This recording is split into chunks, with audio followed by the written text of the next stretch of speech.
Hello, it's Mike Merker, and this is episode 11, and we're going to start with a high of people solving impossible puzzles. It's a podcast, it's a talk show. And Rishi, tell us a bit about yourself. Thank you so much, Mike, for having me on your podcast. Really delighted to be here. I can give a quick introduction for you and your audiences. So, I started off as a computer engineer in India and quickly transitioned over post my MBA into CPG sales and marketing. I did 7 years of sales as well as marketing in India, launching everything from skincare brands to shampoos to toothpaste as well as calcium supplements, and had an amazing experience of working with really thoughtful leaders, which taught me a lot. Then I Incredible. came to Canada and did my second MBA at University of Toronto, Rotman School of Management. And post that, I joined Procter and Gamble, was handling Bounty Paper Towel as a brand. Post that, I moved to a more senior role at Church and White, again in CPG, handling the brand Gravol in OTC space, and then Trojan and OxyClean and Arm& and Hammer and so on. Last year, I decided to build my own company based on 15 years of experience in marketing, and the birth of AI was something that I wanted to really leverage in marketing. So I called all my engineering friends, started coding and built an MVP, and quickly figured out that social marketing would be something where I can make a difference in optimizing campaign strategy, social content creation, as well as posting with AI. And and I'm here to talk about that journey on how I did it. Amazing, incredible, and I'm looking forward to dig into it more. And I'm so curious. Are you happy you left one country for another? Let's start with that. Yeah, no, absolutely. I wanted global exposure. So both my wife and I came from India to Canada. We wanted to get a completely new experience and work in a different, environment, country. And Canada was so welcoming in that. And I really learned a lot during my MBA from University of Toronto, all the classmates from 70 different countries and the great professors. And that really opened up my mind to, different experiences, opportunities, as well as just, thoughts and ideas. And I was fortunate enough to have worked on global projects with University of West Indies during that time, also with Procter and Gamble on their marketing, as a consulting firm during my summer internship. So that really gave me that width of experience that I would not have received if I was in my role in India. Amazing. And what are some of the cultural differences, of which there's probably a million, but are there some things that really stand out from working or owning a business or marketing? Tell us a little bit about how things are different now in Canada versus back home. Um, there is a lot of differences and a lot of similarities. And also, there are differences, at least in my own journey, given that I was in, let's say, a huge company in India, a Fortune 500 company in India, and then a Fortune 500 company in Canada. And then I started my own business last year. So there have been a lot of differences throughout my journey.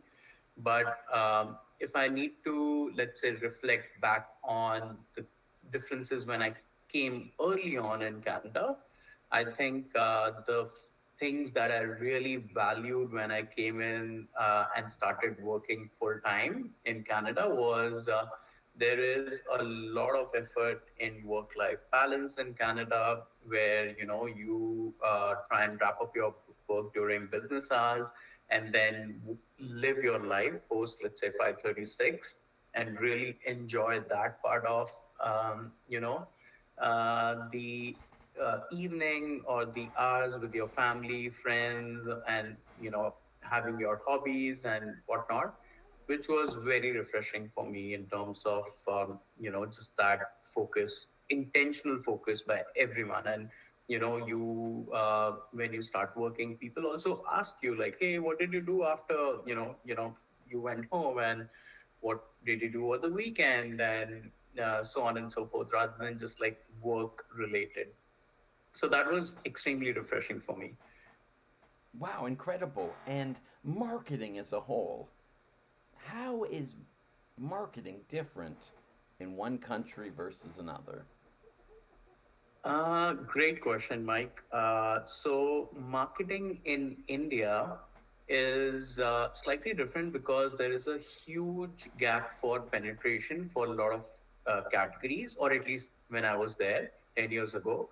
The focus was on market seeding, market building, education, getting new categories in the hands of more and more consumers, figuring out the right insight and inflection point to, get that category relevance in the minds of, let's say, uh, very big population, which is uh, having different stratas of income, and how do you kind of target the different segments within India to first start off with one segment and then go into the other in terms of the market seeding, and how do you make calls regarding your portfolio strategy. So certain brands would have smaller packs for, let's say, distribution to impact a certain price point that you're aiming for to increase affordability for your customers, different kind of formats to target different segments within those. For example, if I just take shampoos, so you would have like the premium brands of shampoos in India operating in sachets, which would really keep the price point low as a single usage price point for people who don't want to, let's say, invest too much money into buying a whole bottle or a larger pack, just because they want to try out the product first. And also, it's much easier to transport and distribute in smaller outlets which don't have the capacity to even hold a bottle. So those are the, let's say, differences and nuances in India that you need to be definitely taking care of on what's your product, what's your target market. And then the other angle is that there are 15 major languages in India. So whatever creative that you are creating, that needs to be translated and done in, if you are targeting all of India, then so many languages need to be considered, the cultural nuances around those, even let's say for brand connect, if you are using a celebrity, you might want to use a different celebrity for different states. So it's a very different market from go to market strategy, and has its own nuances, which I think are a great learning platform for any marketer. Wow, wow, interesting. And that's so interesting. There's so many different languages in India. Why don't Yes. the average Canadian guy know that? Why am I learning this today? The way I look at it is India is a collection of states which changes in its language, cuisine, dresses that people wear, to, food they eat, to behaviors in some manners, like across every 2 to 300 kilometers. So it's very, very diverse within India as well. It's almost like European Union, where you go from one state to the other, and you would potentially be surprised by the variety of even like fauna and flora. Like some of the northern states would have very cold temperatures, mountains, snow. If you go in the south, you will get like beaches, coconut trees, and so on. So it's a very diverse country from the climate perspective too. So. And what about the politics or the government? Do you feel there are things that are better done in India than in Canada? I didn't like, let's say, as a person who was more focused on building their career in the younger days, I didn't focus too much on politics.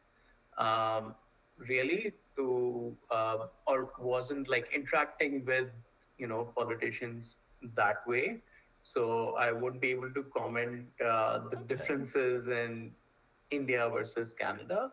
The only thing I would say though is that, things are more structured here in Canada, and you have easier access to resolve things that you may have in terms of issues with the government or so on, just because of Service Canada, Service Ontario being present in every city, and you can just go and do that much more easily. It's also a, let's say, outcome because the population is lower, so you can easily service the population that we have in Canada in a much better way compared to India. And then in terms of starting businesses, given with now owner and so many other online, opportunities, you can start a business very quickly in Canada. And I'm not sure the same might be happening in India as well now. Oh, so Canada as a whole is friendlier for entrepreneurs and it's more common for it's easier to be a Canadian, shall we say, entrepreneur than it would be in maybe many places in the world. Yeah. Yeah, definitely. I would think so, but I don't really know what has happened in India over the last 10 years. Like the trajectory of a lot of, let's say, people I work with have started their own companies as well. So I think the whole entrepreneurship bug has, global ramifications, and people just want to try their own, ideas and bring them to life. So a lot of my friends, even in India, are doing their own thing. And one thing I would say is, given that India is slightly faster in adoption of some of the trends, their market is so much bigger. So a lot of funding availability and investment opportunities are uh, coming across in India that I don't remember when I was there 10, 11 years ago. So definitely it's something that is a growing ecosystem there as well. But Amazing. definitely, Canada is awesome, right? Like it has so much easier to start a business. You have very structured programs like Mars over here from the government, as well as so many other grants as well. Once you reach a certain stage of business, and they want to focus on tech and AI with certain credits as well in terms of taxes. Again, my company is not that big, so I haven't been able to leverage some of those. But I think as companies grow, there are so many other things that the government here is as well doing, which is outstanding. And would you say are you happier today than you were working in a larger Fortune 500 company? That's a great question, Mike, and I asked that myself as well. Obviously, being an entrepreneur is much more tougher. It's also a bigger mental journey, just because, let's say, you have to figure out how do you get your product to be better than whatever it was yesterday, and also versus your Yes. competition. Furthermore, you need to have clients as well. So I had a big client, but now I'm looking for newer clients. So that is something that I am constantly thinking day and night on how to get more clients for the products that I have. How do I even do a great job in making the clients that I already have happier? What more could I offer to them so that they see higher value, continue with the engagement, or even expand the engagement meaningfully? So those are things that are constantly on my mind as an entrepreneur, and do give, let's say, a lot of sleepless nights and hard work to do You and said think it through first. and execute this, right? And when I was in a corporate job, obviously there are a lot of pressures. There are extremely smart people that you need to manage, as well as achieve goals for the organization. But I feel because you have so much support with so many people, and it's a more bigger team with shared responsibility, as well as you really know that, hey, if I have an X issue, I can talk to not just, let's say, the Canadian team, but also the US team, or someone who has kind of solved that problem before, to learn and apply those learnings. But as an entrepreneur, I have to go through the journey of just figuring it out. And also, I talk to other entrepreneurs, and some of them have been great advisors for me, including yourself, on how that, hey, I'm facing this issue, how do I solve this now, or where do you think would be my next opportunity to pitch to a client, what should be the strategy, what should I showcase within my product that would make more sense, and so on and so forth. And I'm taking all this in, just taking all this in. And what about media and exposure, which is different than marketing? Could you shed some light on that world? Yeah, definitely. And I have invested in media and seen the evolution of media over the last 15 years. So when I started off in marketing and sales, TV was the clear winner, right? Like if you're not on TV, then you won't get the reach that you're looking for, the brand stature in some manners that, hey, you're not a brand which is on TV, so I don't know you. There is no familiarity. There is no, let's say, grandeur because you are not on the top TV channels within even, let's say, TV. And slowly it evolved into different mediums. First, social marketing came up, or social media, where we started doing small inputs on social media through ads, which are mainly static ads. And then other media started popping up as well. Radio at one time became really big as an audio medium for people who were commuting. And then it evolved into video and digital and e-commerce. So Amazon became really big if you were a product company which was trying to sell not just in physical stores but direct to home, as well as with the Prime membership of next day delivery, as well as online shopping. So that became an opportunity for spending money on the digital shelf to bring your brand in front of more consumers and get them to try. So that's something that was as an evolution I was able to see as well. That And now yeah. what I've seen is from TV, let's say, occupying 90% of the budget. TV is now much smaller for a lot of brands in terms of their total marketing and media budget. And I would hazard a guess like less than 50% in many brands. And digital spends is the majority of the media budgets.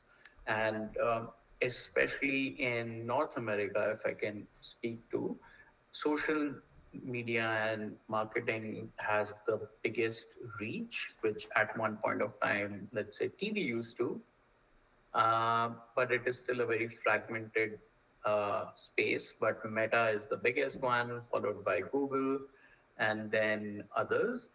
So those are the companies which have seen tremendous investment in media across the board from different brands, different businesses, both small and big, to really reach the right target consumer. And with now newer mediums also coming in, by not mediums but different formats. So first, let's say when I started off, 1 minute TV ads could be still played with 60-second ads, let's say 15 years ago. Then it became 30 seconds ads. And then now on social media, when it started off, it was 15 seconds. But with TikTok coming in, it has become very cutthroat. And like, if your brand is not able to tell a story in a very quick manner and leave an impression within the first 6 seconds, then people just scroll away from the content. So let's say the amount of time that you as a brand person have to be in front of your consumer and take and tell a meaningful story has been shrinking.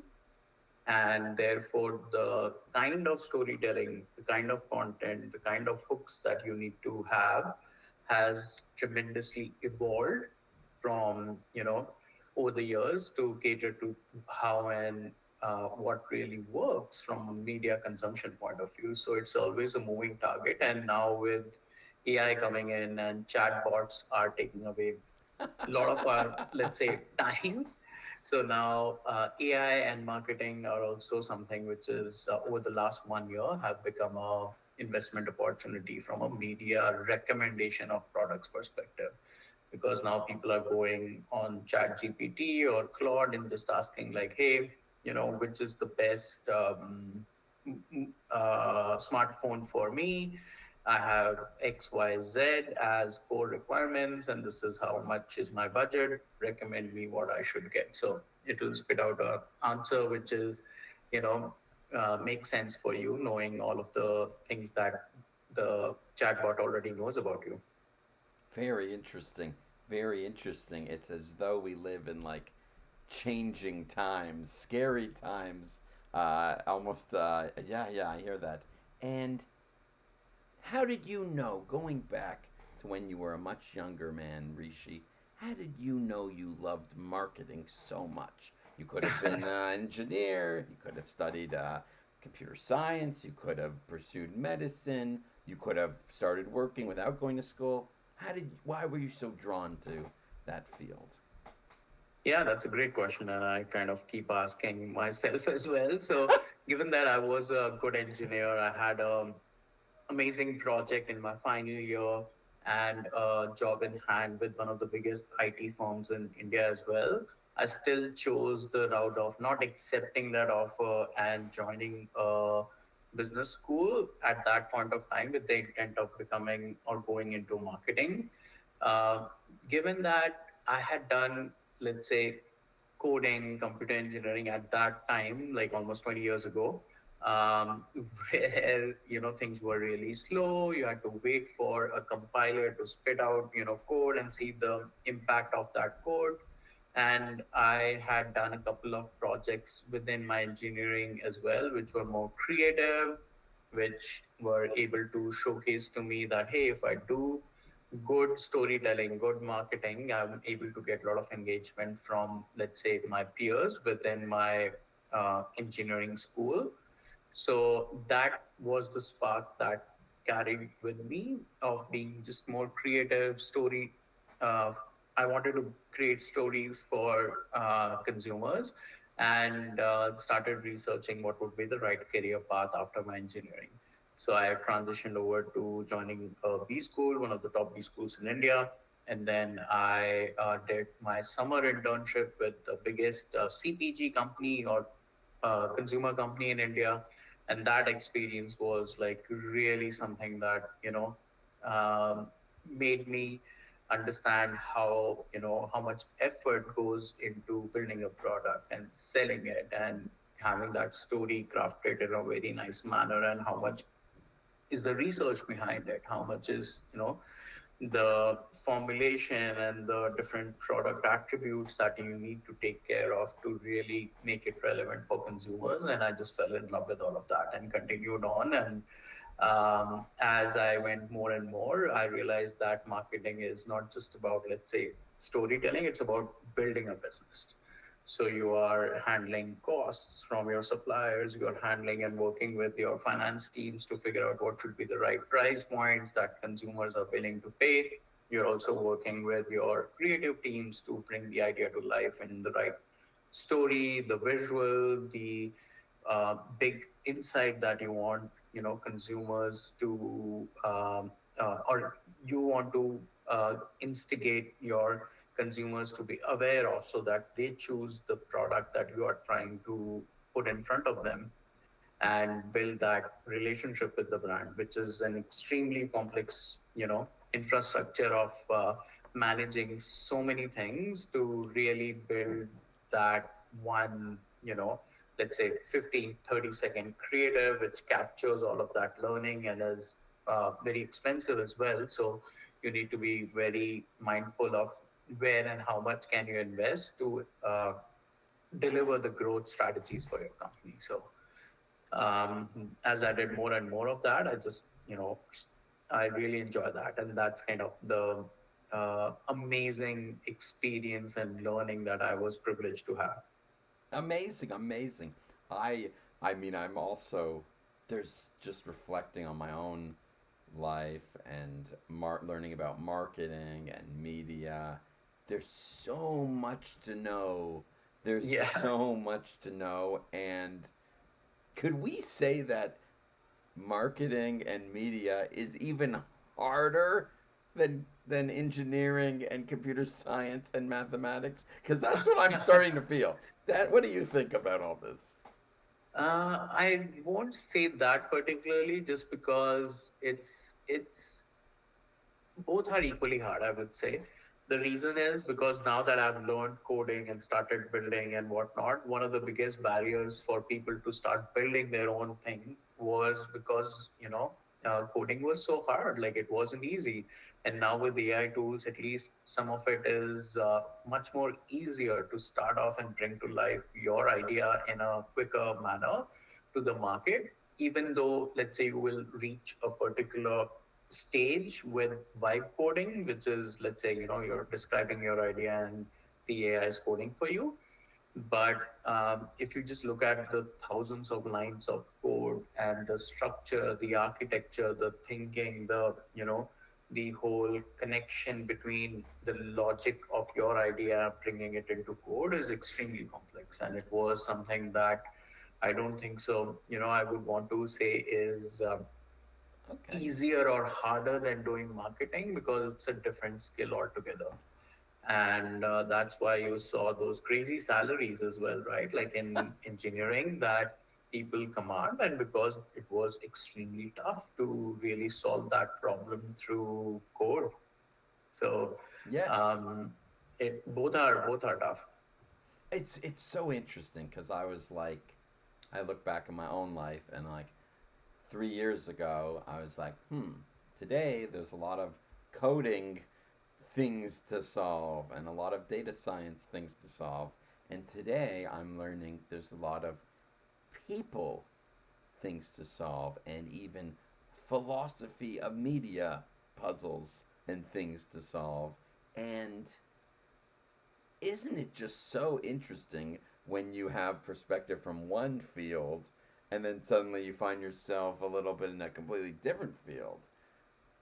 Or in your case, wearing 10 hats. Could we say you have 10 different jobs at the same time? How do you. I know what it feels like. How are you work life balancing? Or could we say sanity balancing? How do you do it?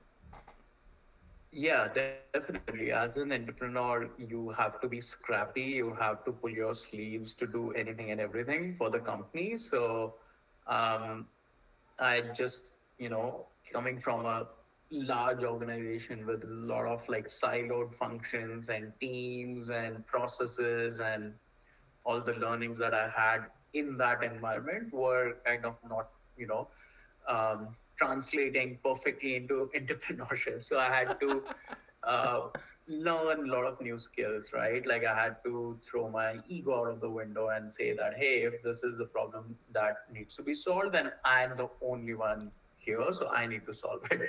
So there's no one else who's going to come and help me out. So let's say if I have to do sales, I just need to pick up the phone or send emails or LinkedIn connections or whatever it is, right? Like, it's not the sales function which will come in as a savior and do all of this for me.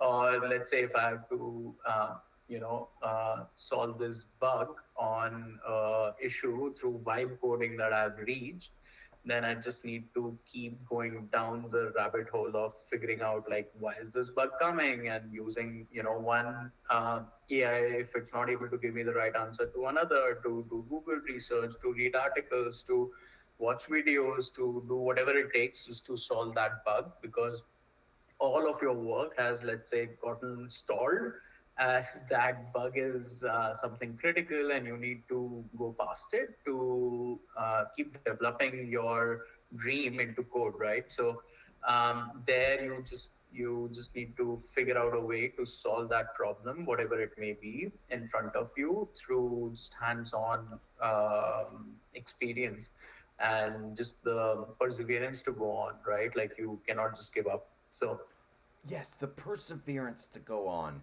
and getting a little deeper into that. Is there someone or a few people behind you who are whispering in your ear good words or a mentor? Tell us about the secret people behind you who power you to be who you are. Yeah, so there are lots, right? Like even if you are doing something, you take support and help and advice and conversations and from so many people around you. So obviously, because my wife is a great supporter, she obviously, allowed all of this to happen by holding, the fort on our mortgage and kids and all of that. So she is definitely a big, big support. I also had co-founder as well as teammates who are very positive and bring a lot of even if you go through ups and downs in terms of, let's say, losing a client, getting a new client, getting a new functionality or whatever it is, then they are a great sounding board every day. So during meetings or when we work, so some days if, let's say, they are not feeling the 100%, then I try and boost them and vice versa. So that is something we always do. And when I had at least till a week or two ago, I used to go to my client a couple of days a week as well. So let's say if my client is facing an issue, or my product is not performing up to the mark, so even conversations with them to come to a consensus, like what should be the next steps, who would test it out, how should this look like, what's the reference, what's the best in class, what is it that we can achieve over a longer term plan, all of that, breaking the problem into smaller steps was something that really helps collaboratively. And I think the biggest thing is to communicate all of your things really well. And then there are a couple of other layers also. So I have a lot of advisors, and I'm really, honored to have amazing advisors, who are either entrepreneurs or, people like you who are just wanting to help others. And I have three, four advisors who have done their own companies and are at different stages of growth with them. So they completely understand, like, hey, some things, like some days nothing will happen or nothing will work out. Suddenly, some days, like you'll get a big client, or, conversation would lead to a bigger conversation, to a demo, to a, big partnership. So if you are not out there and doing the right things needed to get those opportunities, at least you will not be able to get that next level of growth. And you never know what happens from which conversation, right? So I remember like having a conversation with you last year, and then you recommended to get interns, and I applied and got great interns as well as a couple of incubators. So I felt like, sharing knowledge to help each other is something that has been amazing. And Yes, then the last yes. layer is friends, like in social, standing. So if like late at night you just go out for drinks with someone and then relax and just talk about, like, hey, this is something that gives you a time to just disconnect from the day and recharge for the next one. So yeah, there are a lot of layers behind whoever is going through this journey of entrepreneurship. Yeah. And I tying back a little bit when you brought up your wife and your wife supporting you, and tell about how well she supported you and how much she believed in you. Not everyone, not every wife. I know a lot of people. Their wife is like not happening, or okay, maybe for a few months, but let's see what happens. Your wife believes in your everything you're doing. Tell us about this amazing woman. Yeah, no, absolutely. And I think she's been an outstanding support throughout. Like the journey, both came and did our MBAs at U of T at the same time. So we took a lot of debt at that point of time. She's been supportive of that big move as well. After that, when I started like the entrepreneurship journey last year, I was still like trying to apply for jobs as well as do this, because like, I wasn't 100% convinced that, hey, this is what I want to do. And I got a job with a huge CPG company, I think the number one company in CPG in the world. And then I was sitting in the car with my wife and one of my friends, and I get the call from HR that, hey, we would like to proceed forward. And, this is like the final offer stage. And I had to say no just because I feel like I didn't want to go back to corporate so early without giving this new idea a more flushed out thought process. And that was a really hard decision just because that company is very selective to even get, you know, give out job offers. So we took the bold call, and my wife completely supported it. I did not have clients or revenue, so she was a sole earner at that point of time, and we had mortgages and cost and whatnot, and we just took that, let's say, risk at that point of time. So she's been time and again, like, very supportive of such risks that I have, or we have taken. So Isn't it so hard when you have to, like, when you wake up one day? I know exactly the feeling.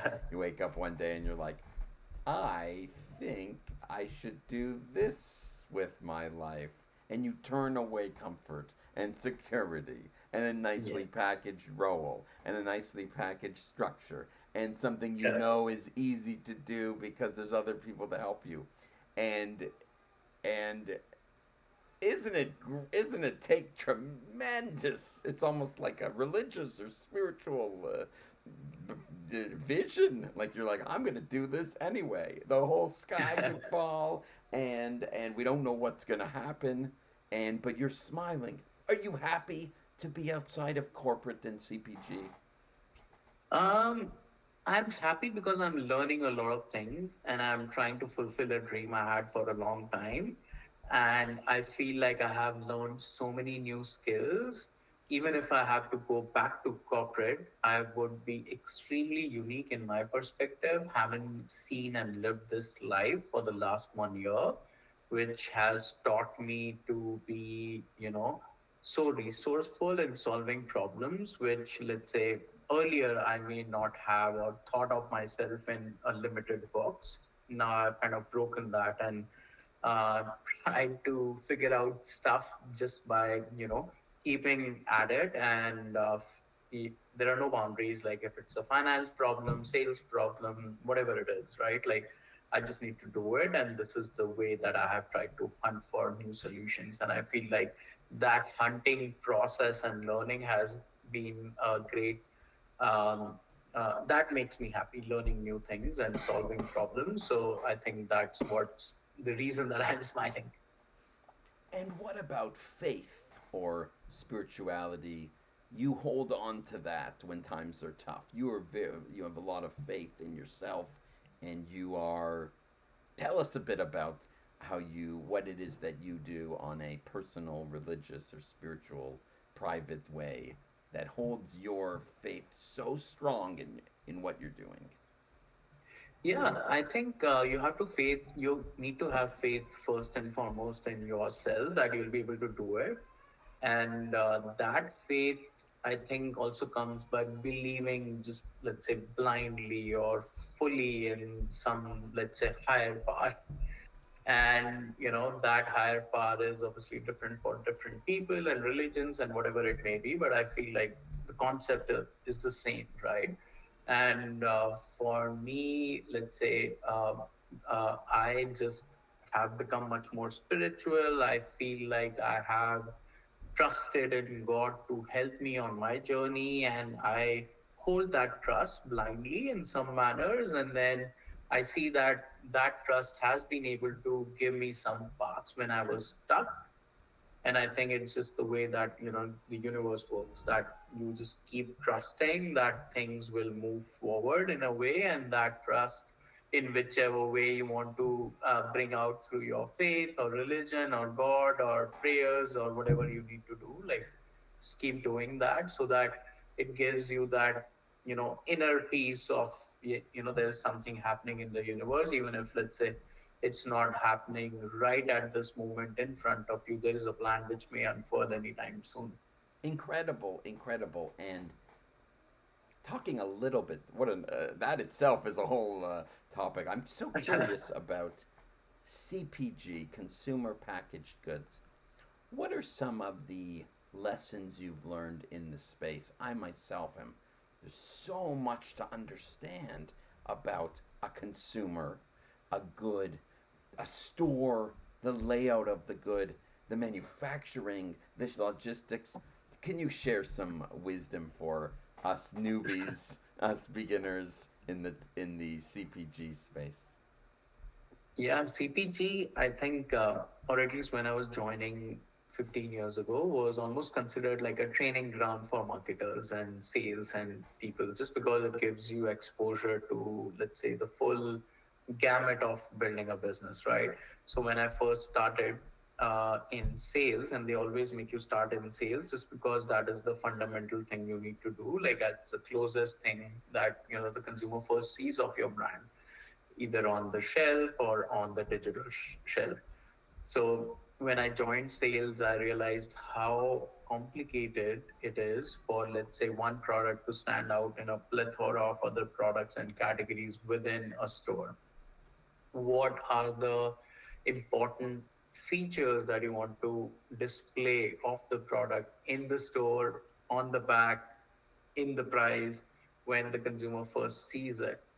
Because the pack is your, let's say, salesman at that point of time, silent Yes, it's salesman. just the pack. I know, it's It's just so the pack and interesting. the price point while you're comparing with all the others, right? Yes.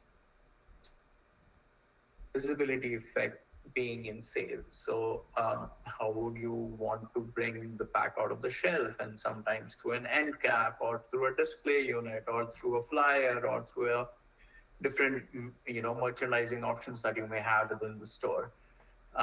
So that was an amazing learning experience where, the rubber hits the road kind of a thing, that the consumer sees only this, so they are making all their decisions on that. Um, Similarly, in CPG, as you take the step back, so to get things onto the shelf, there's a huge, exercise of logistics that you mentioned. So, how do we do replenishment? What's the right amount of stock to be held within your factory, your distribution center, at the customer, which is a retailer, and on the shelf? So having all of these decisions made within an optimized manner is something also what CPG teaches you, because then, let's say, if it's a shampoo bottle, you don't want to keep more than 12 or 24 or whatever it is.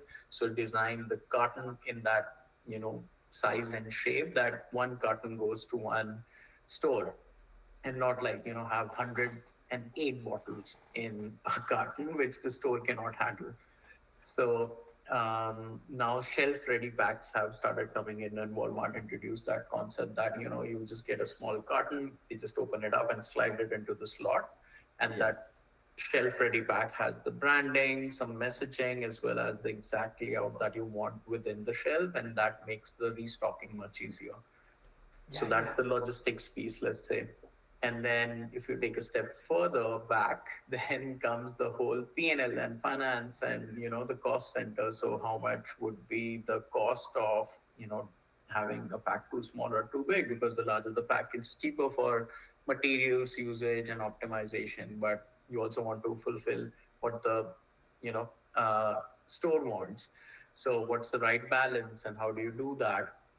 What's the right formulation, the size of the bottle? You also need to figure out, how much is the product quantity that would make sense in terms of the number of usage for the customer, because you don't want to give it too small or too much that it doesn't, meet expectations. That, if it's such a high amount of dose that you need to apply for each usage, then you might run out very quickly or too late, and, so on and so forth. And then if you take one more step further back, then what should be the design of the bottle, the key communication, what is the differentiation versus competition, colors, brand block, brand name, the key, messaging that you want on the pack itself. So that's where, let's say, marketing comes in. And even before that is like, what's the consumer need that you're trying to solve for? And that is just like kind of the backwards way of going from the shelf to the consumer. But what is it that, let's say, if consumers are currently looking for softer hair and, taking out dandruff, then dandruff free soft hair is your key positioning. Let's say you want to build, but there are so many competitive brands already on shelf. So how are you bringing that to life through an ingredient story, or, some new technology that you may have, or some sort of a differentiation that perhaps is unique to your brand? and bring it to life in a very concise manner on shelf for the consumer to pick you up at the right price. Um, yeah. So, and then before that would be the organization's goals, as well as, what is it that we want to do as an organization? Do we need to dominate into the shampoo category, or we just want to, let's say, have presence and let someone else be the market leader, or we want to have very niche brands which solve for very overlooked, parts of the hair care category. So depending on how and what you need to invest in, and then you work with the R&D to bring to life the consumer insight that you have, in which manner and what uniqueness, and will it be something that we can make a unique claim on. So all of this journey from, let's say, consumer insight to getting it on shelf used to take around 18 months before, is Yes. now heading towards 12 months. And then Yes. with, let's say, AI and other things coming in to help with market research, pack design, quick testing, etc., might be getting shorter to 9 months to even 6 months in some cases if it's a very, efficient organization. Yeah, yeah, yeah. You're there's so much to unpack, and you're so right about the timeline. It's like, okay, we have this long to do it. Give me a year and a Yes. half, and we'll worry.